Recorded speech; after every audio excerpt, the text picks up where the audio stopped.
Welcome to you, to all of you, this stewardship moment, sharing it with me. It's been a long time now since I've been to St. Andrew in person for basically the same reason none of us have. I'm Pat Boston, and I know that you can experience the events of St. Andrew through Zoom, but there's so much more to St. Andrew than what you would experience on Zoom, and I want to tell you some of the things that I miss. Forgive me for reading a little bit. I'm old and my memory's not good. So I first miss the warm, sincere greeting each Sunday. Happy faces like Bill's or Lugine's or Joni's standing by the doorway waiting to open the door to admit any attendee and to help any visitors find their way around. I miss the truly boundless joy that I feel when I enter St. Andrew's unique sanctuary, hugging, high-fiving, waving, communicating my genuine affection at those that I haven't seen in a week or longer. I miss the coffee, most frequently from El Iguaral, brought back by Jerry and those accompanying him.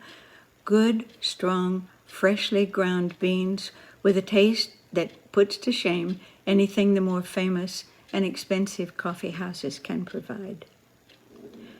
I miss the in-person Bible classes. And again, you can experience those on Zoom, but maybe not with the breads and the cookies that we have, even though there aren't donuts. I miss the thought-provoking topics that come from those classes, which can occupy my mind for the next week or longer.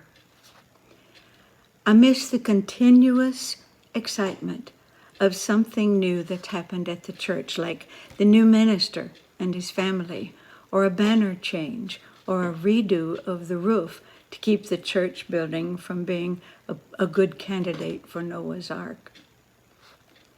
I miss the music provided by Cindy and the choir, and Darren and Joy and Rachel and Janet, among others, the best musicians in the area, which always give meaning to the minister's message of that day. I miss, I think most of all, holding hands at the closing circle. It was that which ultimately connected us.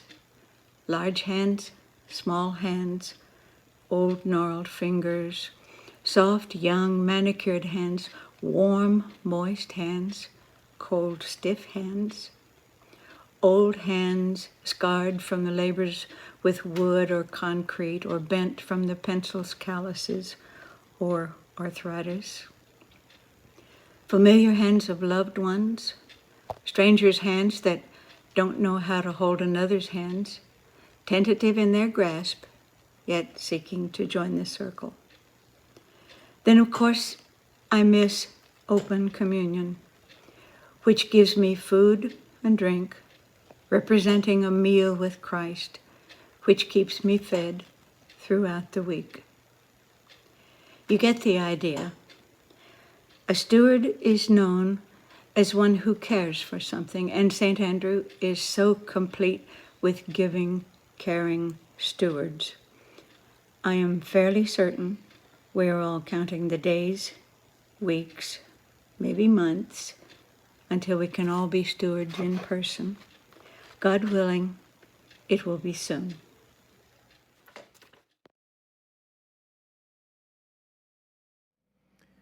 Good afternoon. We are here to talk about worship this coming Sunday. A few things about this Sunday. First, we are shifting from recorded to live streaming this week, and hope you will join us on 9:30 Sunday morning as we kick off the live stream worship experience.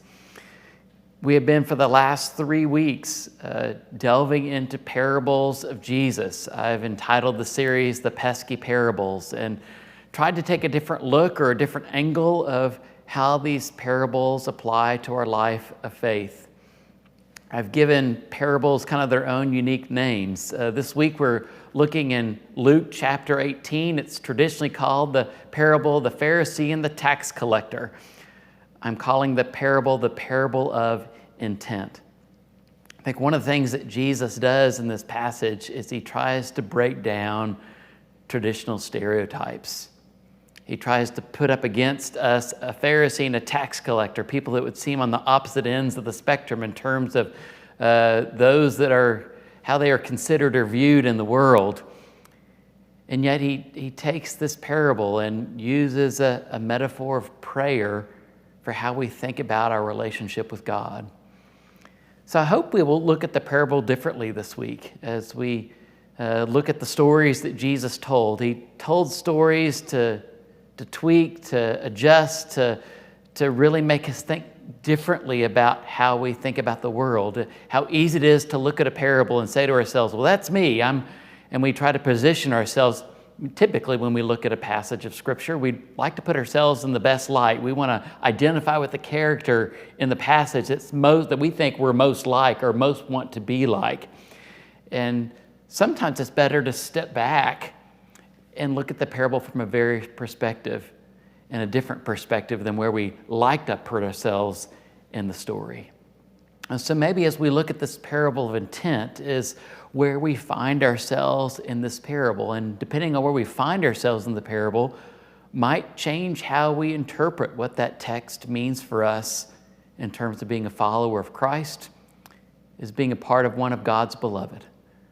So join us this week as we delve deeper into the pesky parables, as we shift from Matthew to Luke and see what Luke has to tell us about what it means to have an intentional relationship with God and how that enriches not only our life as individuals, but our life as a community. Hope you'll join us on Sunday.